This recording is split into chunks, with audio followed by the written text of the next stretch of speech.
I just wanted to start off by saying, hey, how are you? I'm so happy to see you. I'm good. I'm happy to see you. I mean, it's nice that we can still see people through Zoom and other platforms. So yeah, it's good. Exactly. So with everything going on, I want to start off by just saying, like, how are you doing? How are you handling things? I'm doing surprisingly well, honestly. My family's good. I've been able to, use this time for things that I haven't been able to do. Just working out, getting better spiritually, getting better fitness wise, building on relationships that I've had. So it's been great so far. Just making sure I connect with other people, making sure other people are good. I Yeah. feel yeah, I agree with that too. Definitely has been a time of self-reflection. I feel like for everybody. Um, Hmm. but since we're limited on time, before I get to that aspect of how you're doing and how you're continuing to kind of push through everything that's going on, I want to go back to before spring break Right. because before spring break, I feel like the UM community and I feel like the rest of the United States, like everything was like operating as normal. I feel Mhm. like a lot of people knew about the COVID-19 and stuff like that, but before spring break within UM, it was like no talks. I remember they sent out like an email like saying like, oh, like we will not like it's a lot of rumors going on that we're gonna be transitioning to online and all this other stuff before spring break. Now during spring break, all that changed. Yeah. Were you just as kind of not dumbfounded, but like oh snap, like it was a surprise, just like some like students per se? Or, From a student's perspective, like what I heard from students or just myself? well, yourself.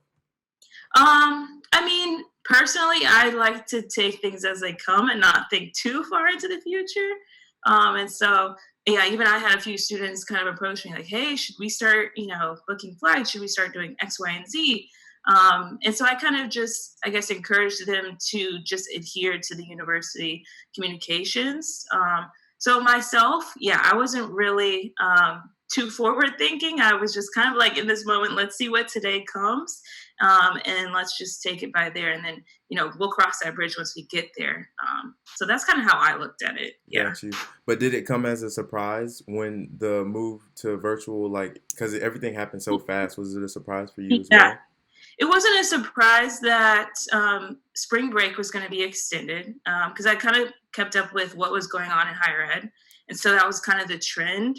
But it was surprising when we did go online for the rest of the semester. That I was not expecting, even though only a few universities had done it at that point. Yeah, I didn't think we were going to take the initiative to do that as well. But I mean, it's safer. So yeah. And with the transition from doing it from extending spring break to it being online for like I think like the end of April or beginning to April, and now it Yeah. like being pushed back to the entire semester.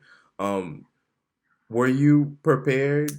Do you feel like when for the transition? Because I feel like as a student, it was like everything was like rapidly happening. I was getting emails from professors, the Yeah. university, and then watching the Yeah. news. So, do you feel like you were prepared within that week, or Within the week, I'd say I had a small buffer period. Yes, so like maybe I'd say that second week of spring break. I was like, all right, I'm getting in my mind of my wheels are turning about what could possibly happen, what could we do, brainstorming a few ideas.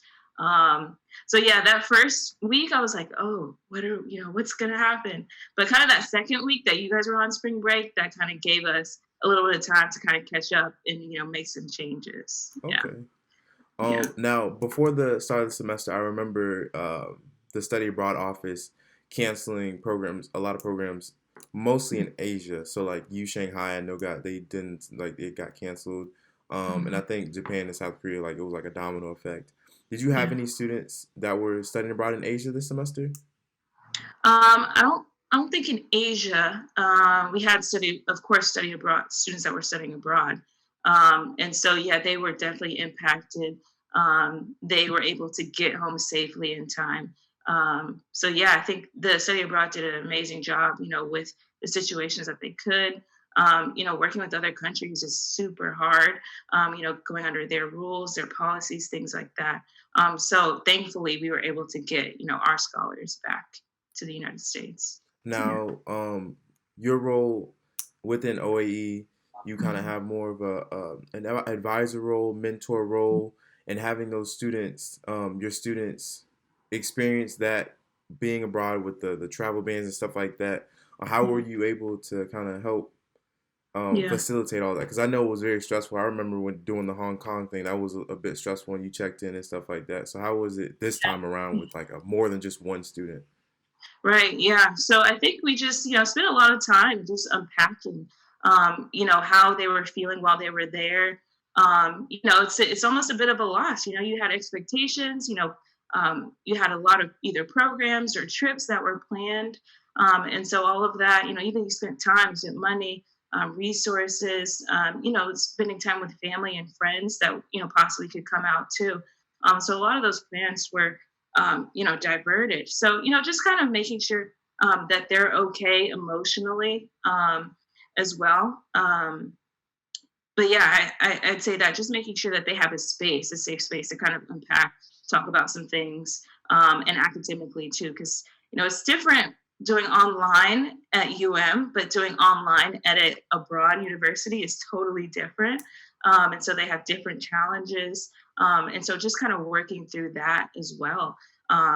With the time difference, that's kind of difficult.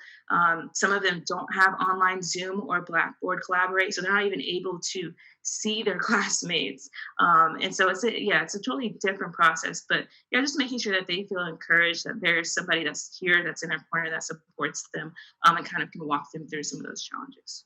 And how has the transition for you, like on your day-to-day routine, like what are some things? Because I know you have appointments with students and stuff like that. So how has that changed with your like day-to-day office work routine and Yeah. stuff? Yeah. I mean, yeah, of course, the routine has changed completely, like, used to waking up at a certain time, seeing people when walking in. And so, yeah, all of that has changed, whether we do programs, our programs have completely changed, gone virtual. I'd say one thing that's kind of stayed the same is student meetings, which is great. So I've kind of kept the same times with students. I'm still able to meet with them on the same routine that I have been before, which I think is probably the most important part. Like at the end of the day, it's nice to have programs, but we really want to make sure that we're connecting with people, and talking with people and checking in and see how people are doing.